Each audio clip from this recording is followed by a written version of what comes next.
लोगों ने देखी। आइए कार्यक्रम के अगले क्रम में माननीय मुख्यमंत्री जी के कर कमलों से लोक कल्याणकारी योजनाओं से लाभान्वित लाभार्थियों को प्रमाण पत्र, स्वीकृति पत्र और सहायता सामग्री का वितरण किया जाएगा।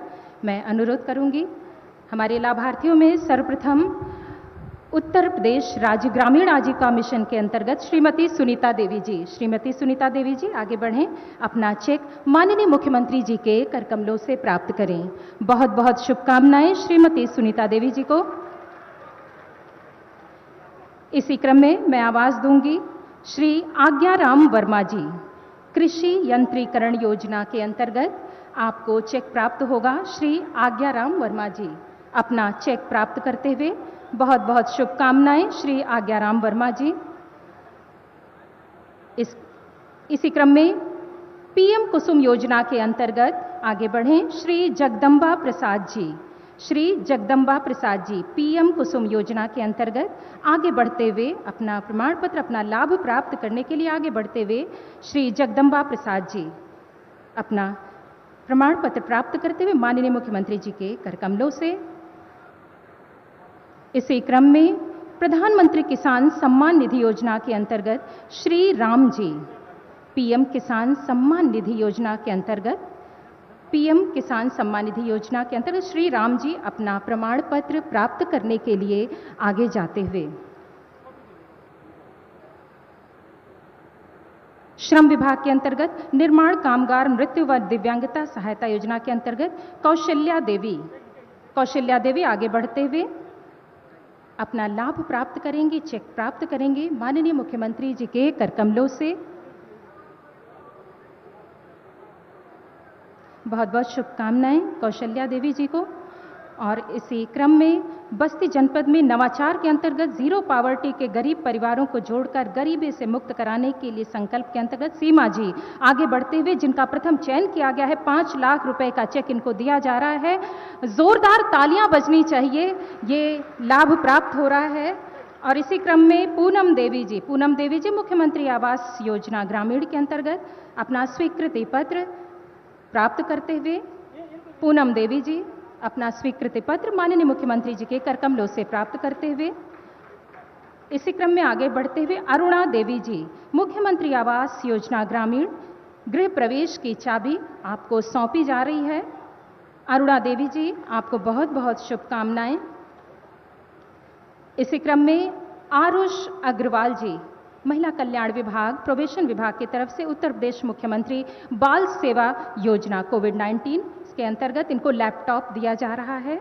आरुष अग्रवाल अपना लैपटॉप प्राप्त करते हुए और इसी क्रम में बेसिक शिक्षा विभाग से मुख्यमंत्री कैशलेस चिकित्सा योजना के अंतर्गत श्री उमेश कुमार सिंह जी कैशलेस चिकित्सा प्राप्त करते हुए लाभार्थियों का लाभ उन्हें प्राप्त हो चुका है। और इसी क्रम में मैं बहुत ही सम्मान के साथ आमंत्रित करना चाहूंगी माननीय मुख्यमंत्री जी को कि विधानसभा कप्तानगंज एवं हरैया क्षेत्र की विभिन्न विकास परियोजनाओं रुपए 504.34 करोड़ लागत की कुल 77 परियोजनाओं का बटन दबाकर शिलान्यास एवं लोकार्पण करें। और हम सब जोरदार तालियां बजाएं। ये बहुत ही सुखद ऐतिहासिक क्षण है। हम सभी को गर्व है अपने माननीय मुख्यमंत्री जी पर। घृणा, कट्टरता और विध्वंस जैसी नकारात्मक शक्तियों के समक्ष आपका हिमालय से भी ऊंचा हौसला, साहस और सृजनशीलता से परिपूर्ण व्यक्तित्व सदैव अडिग रहा है। आप सभी अपने स्थान पर कृपया बैठ जाएं। आपका उत्साह हम सभी के हौसले के लिए बहुत महत्वपूर्ण है। कृपया अपना स्थान ग्रहण कर लें। और जिस पल का हम सभी को इंतजार था, हम सभी प्रतीक्षारत हैं, कुछ पंक्तियों के माध्यम से कि सुनो क्या सिंधु में गर्जन तुम्हारा, स्वयं युग धर्म का हुंकार हूं मैं, कठिन निर्घोष हूं भीषण अशनिका, प्रलय गांडीव की टंकार हूं। जोरदार तालियों के बीच में संबोधन के लिए, आशीर्वाद के लिए ससम्मान अपने बहुमूल्य आशीर्वचन से जो हमारा मार्गदर्शन करेंगे माननीय मुख्यमंत्री जी, बहुत बहुत स्वागत, अभिवादन। सियावर रामचंद्र भगवान की, सियावर रामचंद्र भगवान की, पवन सुत हनुमान की, पवन सुत हनुमान की, भारत माता की, भारत माता की, वंदे वंदे वंदे। नमः पार्वती पतिये हर हर।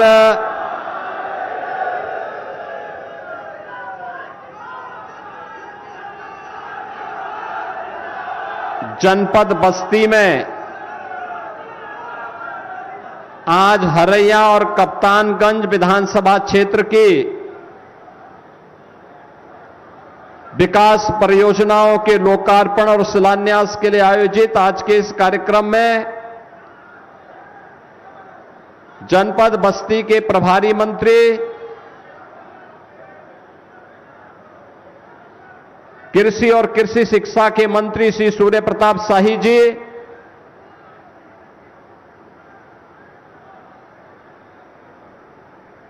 भारतीय जनता पार्टी के क्षेत्रीय अध्यक्ष श्री विनोद राय जी,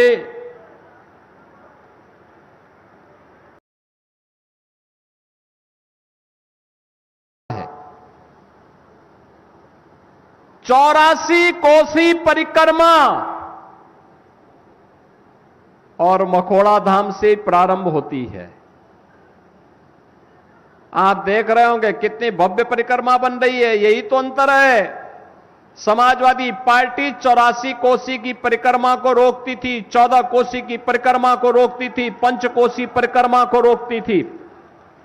और हमारे समय में ये डबल इंजन की भारतीय जनता पार्टी की सरकार है, ये रोकती नहीं है, ये रोकने वालों को टोकती है और आस्था का सम्मान करते हुए उसके लिए भव्य अवस्थापना सुविधाओं का विकास भी करती है। और इसीलिए तो 84 कोसी परिक्रमा का मार्ग भव्य बन रूप से श्रद्धालुओं की सुविधा के लिए भी और अयोध्या धाम के रिंग रोड के रूप में भी वह काम करेगा। इस रूप में उसका विकास किया जा रहा है। कोई सोचता था भदेश्वरनाथ मंदिर में लाखों श्रद्धालु सावन के महीने में आकर के सरयू मैया से जल ला करके जलाभिषेक करते हैं। कभी भदेश्वरनाथ धाम का पुनरुद्धार हो, सुंदरीकरण का कार्य हो, कोई सोचता नहीं था। तपसी धाम उपेक्षित पड़ा हुआ था। आज ऐसे उत्तर प्रदेश के अंदर लगभग 1500 मंदिरों का पुनरुद्धार का काम संपन्न हो गया है। बहन और भाइयों, प्रदेश वही, लोग वही, सरकार के चेहरे बदले हैं, परिणाम आने लग गया। पहले जो पैसा कब्रिस्तान की बाउंड्री के नाम पे खर्च होता था, आज भदेश्वरनाथ मंदिर और तपसी धाम मंदिर और मखोड़ा धाम जैसे पवित्र स्थलों के पुनरुद्धार पे खर्च हो रहा है।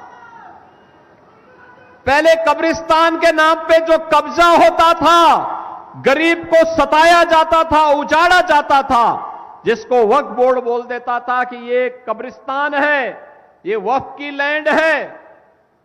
किसी की हिम्मत नहीं होती थी, फिर उसको, उस गरीब को उजाड़ दिया जाता था, उस दलित को, वंचित को उजाड़ दिया जाता था।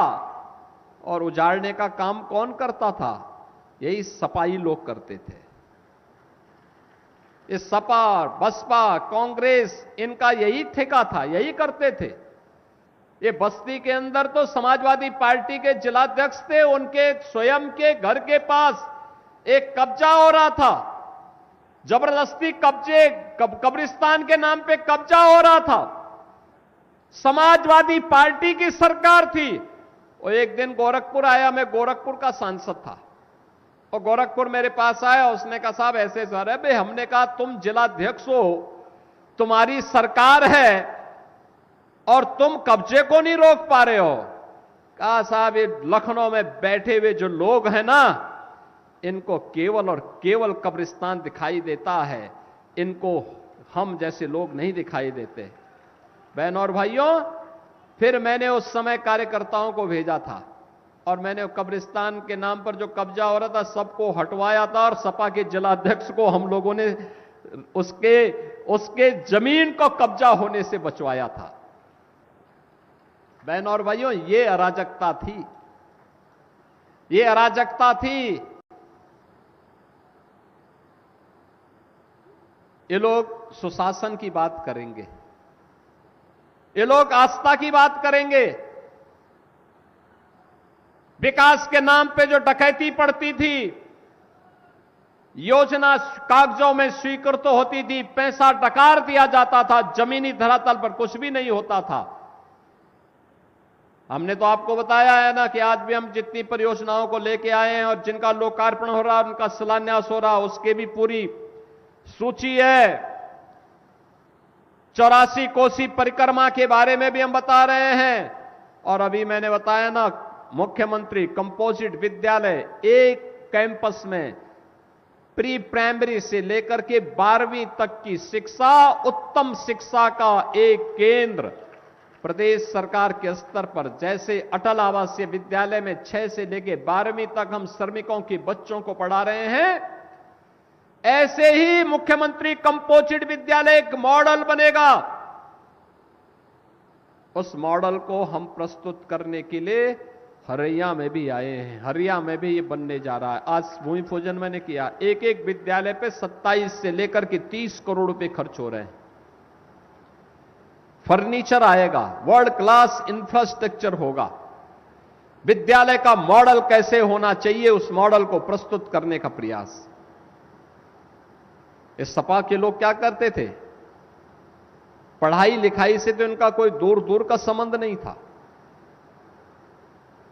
नकल करना ये अपना जन्मसिद्ध अधिकार समझते थे। ये नकल करवा करवा करके इन्होंने उत्तर प्रदेश के नौजवानों के सामने पहचान का संकट खड़ा कर दिया था। युवा के लिए नौकरी नहीं, किसान के लिए कोई सुविधा नहीं, गरीब को उसके हक से वंचित कर दिया जाता था और विकास के लिए आम जन तरसता रहता था।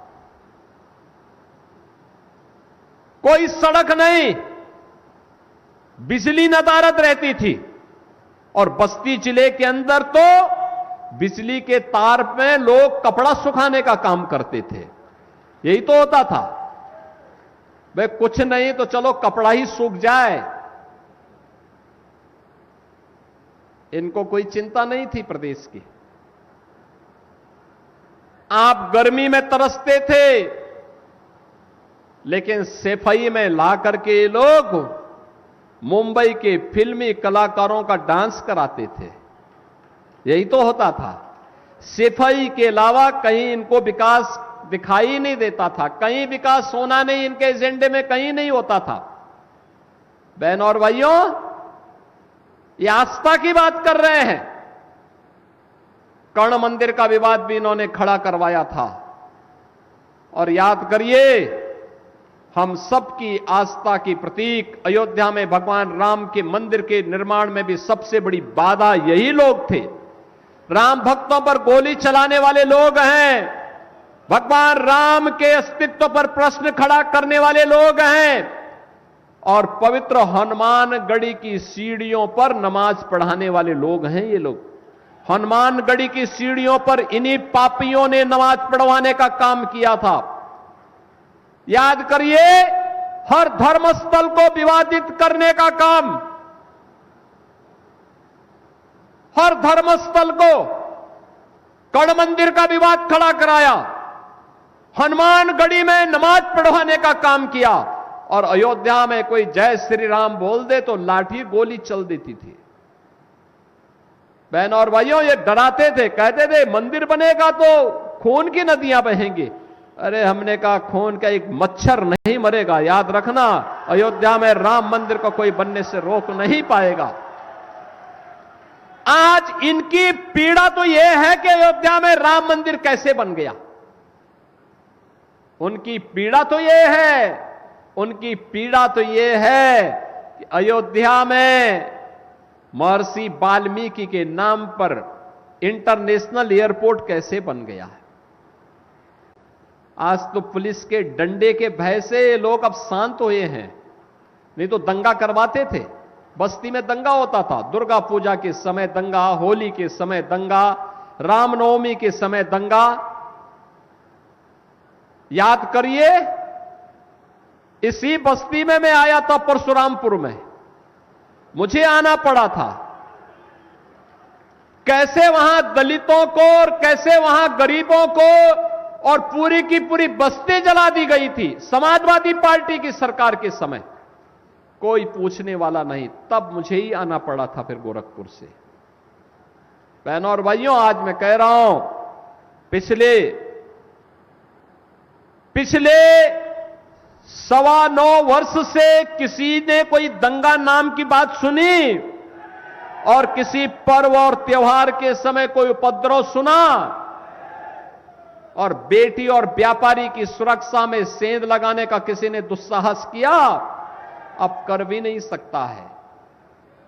करेगा तो उसे मालूम है अगले चौराहे पर यमराज उनका इंतजार कर रहे होंगे।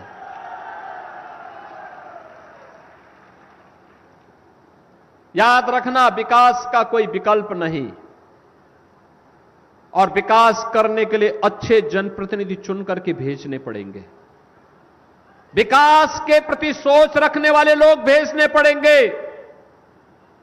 स्वयं के विकास से ऊपर उठ करके समाज के लिए, देश के लिए सोचने वाले लोग होने चाहिए। जब ये सोच होगी, विरासत और विकास का बेहतर समन्वय होगा, तब देश आगे बढ़ेगा। प्रधानमंत्री मोदी जी के विकसित भारत की संकल्पना तब पूरी होगी, और इसी के लिए तो हम विकसित भारत को विकसित उत्तर प्रदेश के साथ जोड़ रहे हैं और विकसित उत्तर प्रदेश को विकसित बस्ती के साथ जोड़ रहे हैं। विकसित बस्ती, मेडिकल कॉलेज भी है, इंजीनियरिंग कॉलेज भी है, कृषि का सेंटर ऑफ एक्सीलेंस भी है, मखौड़ा धाम भी है, भदेश्वर धाम भी है, तपसी धाम भी है, और अब तो कर्ण मंदिर का भी धाम भव्य बनकर के आपके सामने आएगा।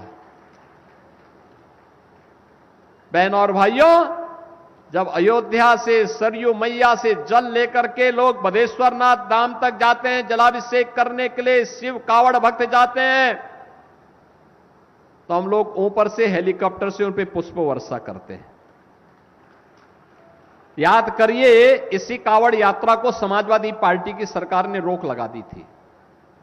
ये कहते थे कावड़ यात्रा नहीं होनी चाहिए। ये लोग दुर्गा पूजा में रोक लगाते थे, श्री कृष्ण जन्माष्टमी नहीं मनाने देते थे, 84 कोसी परिक्रमा पे रोक लगाते थे। बहनों और भाइयों, अब कोई रोक नहीं लगा सकता, अब रोक नहीं लगा सकता। आपको देखते हुए आप जब अयोध्या धाम में दर्शन करने के लिए जाते हैं, आपकी कावड़ यात्रा निकलती है, तो मुझे लगता है कि अब आने वाले समय में समाजवादी पार्टी के अध्यक्ष भी भगवा बाना पहन करके आपके साथ कावड़ यात्रा में शामिल होने की प्रतीक्षा कर रहे हैं। उनको लगता है कोई उनको बुलावा दे दे तो वो भी जाएं, पुष्प वर्षा करें। अब उनको माफी मांगनी चाहिए जो उन्होंने हनुमानगढ़ी के पवित्र धाम की सीढ़ियों पे किया था, उस पाप के लिए माफी मांगनी चाहिए। राम भक्तों पर गोली चलाने के लिए माफी मांगनी चाहिए। जय श्री राम बोलने पर, परशुरामपुर के दंगों पर और इन सभी घटनाओं पर जिसमें निर्दोष हिंदू प्रताड़ित हुआ था, उन सभी घटनाओं के लिए उनको माफी मांगनी चाहिए इस समाज से जिसकी आस्था आहत होती थी।